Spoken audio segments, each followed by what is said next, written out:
欢迎来到巴巴娱乐呀频道，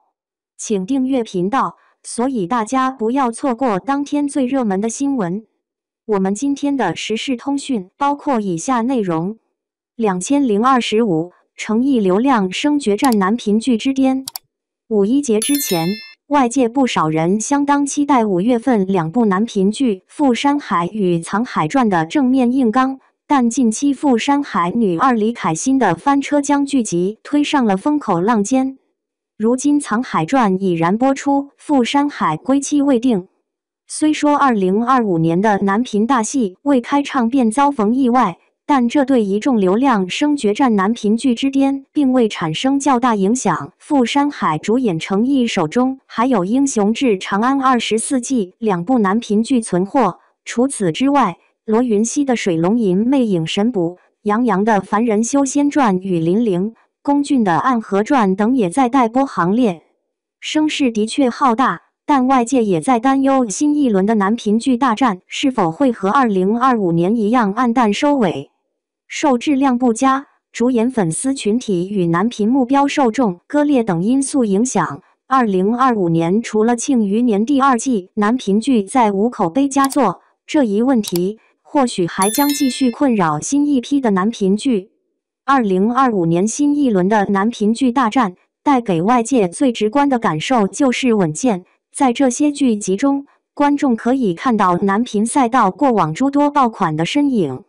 一众待播男频剧中，古装武侠剧占据了一大半的比例，《水龙吟》《雨霖铃》《富山海》《英雄志》《暗河传》等皆为武侠题材。在水龙吟身上就可以看到新中式武侠爆款莲花楼的影子，如以男主被迫卷入江湖纷争为切入点，以守护江湖和平为落点。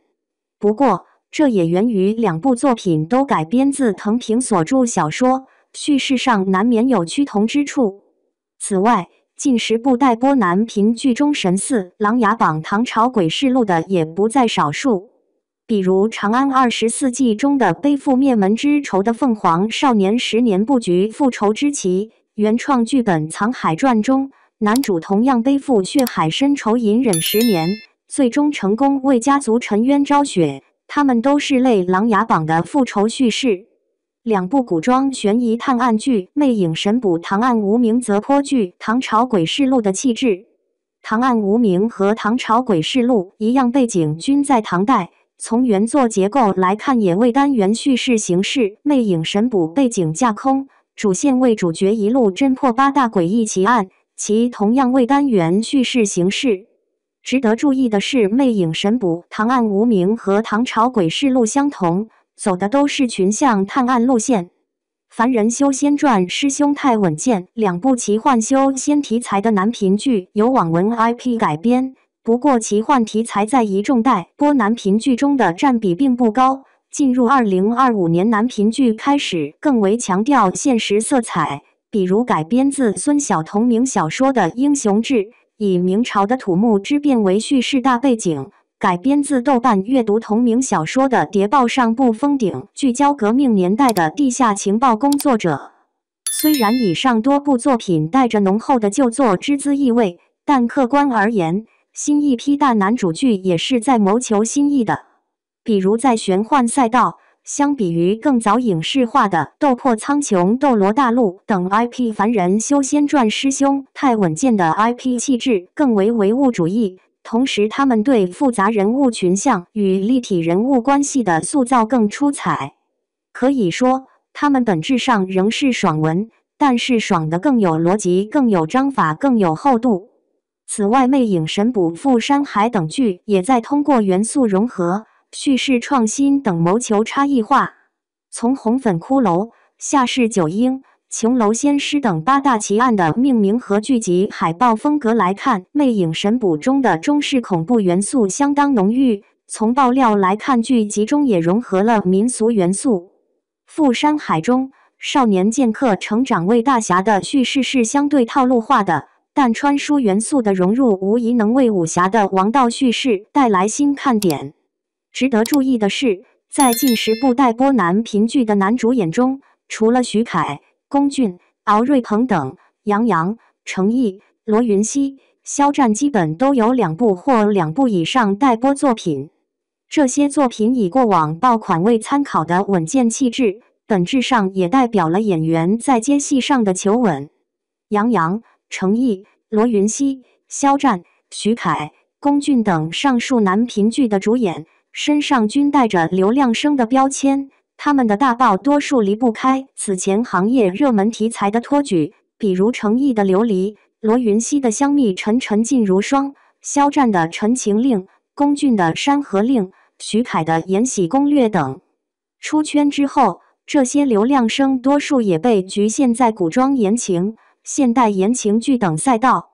但在长剧市场面临变革的当下，古装言情、现代言情等题材迎来下行趋势，诸如肖战的《梦中的那片海域古谣》，徐凯的《爱的28定律乐游原》等都未成为爆款，这也是整个市场的缩影。近1-2年难爆是古偶剧与现偶剧的新常态，这自然导致了视频平台投资热情的降温，相关题材规模减少，投资降级，演员片酬缩水等随之而来。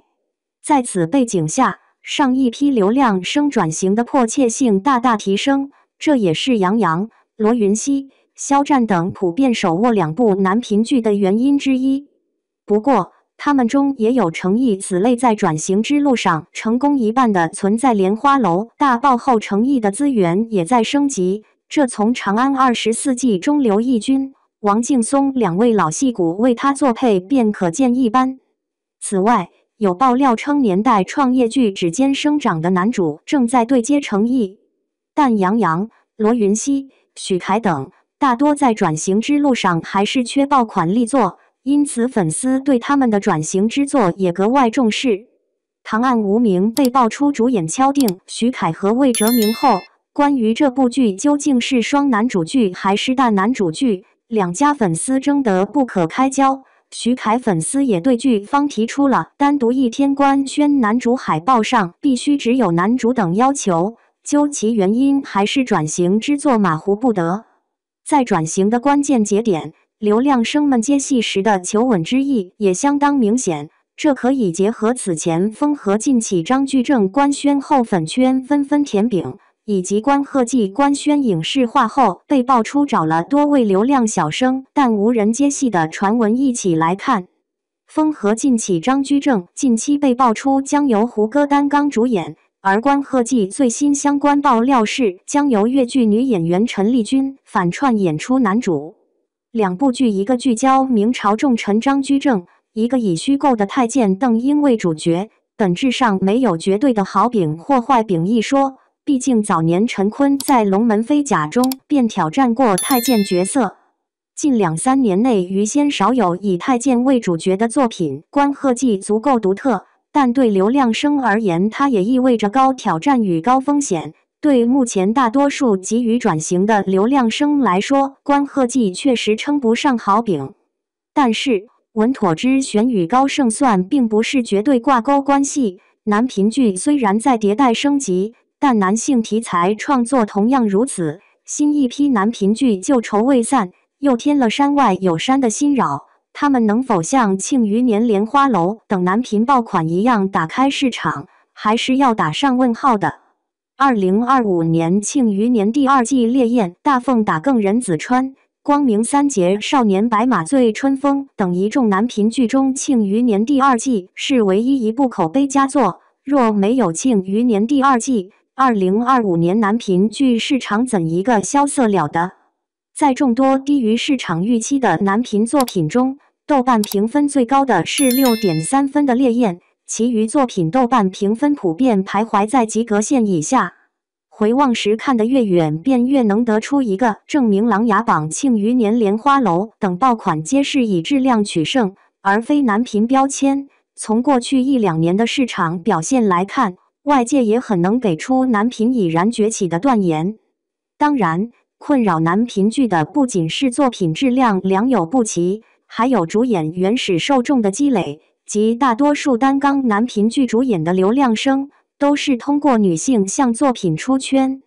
这意味着主演所拥有的观众大盘与男频剧的目标受众是相对割裂的，因此近1-2年，不少男频剧都陷入了男女观众均不买账的窘境中。男频剧也曾试图解决问题，比如大凤打更人就在尝试通过加大恋爱戏份篇幅、强化轻喜剧风格等改编，来平衡男性观众的爽点与女性观众的爽点，但最终结果并不理想。这显然也是《水龙吟》《凡人修仙传》《沧海传》《暗河传》等待播男频剧难以逃开的困扰。当然，如果内容足够高质、足够新颖，这一问题也能迎刃而解。比如莲花楼带着新中式武侠标签一路逆袭成为爆款，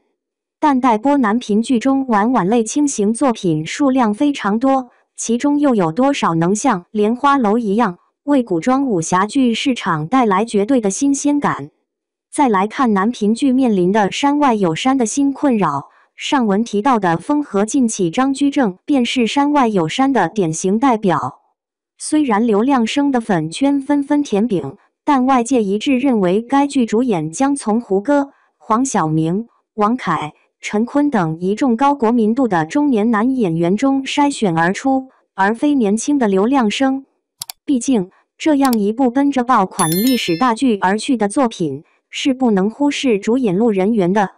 风和劲起张居正虽为男性题材剧集，但不被大男主剧、男频剧等标签限制。同类型的待播之作还有长安的荔枝大汉妇、阳明传、太平年等。将它们称为男频剧的山外之山，并不是说严肃题材正剧更具爆款基因，毕竟其中历史正剧就曾有过多年空窗期，能否再掀起市场潮流仍是未知。但相较于狭义的男频剧，他们的目标受众显然更为广泛。在一众男频剧新作真正与观众见面前，外界较为看好的还是改编自藤平所著小说《千结梅》的《水龙吟》，原因在于女性作者所塑造出的大男主是更契合主演受众基本盘观剧口味的。对男频剧而言，相比于一根筋变成两头堵，将男女观众中的任意一方服务到极致，或许才是上策。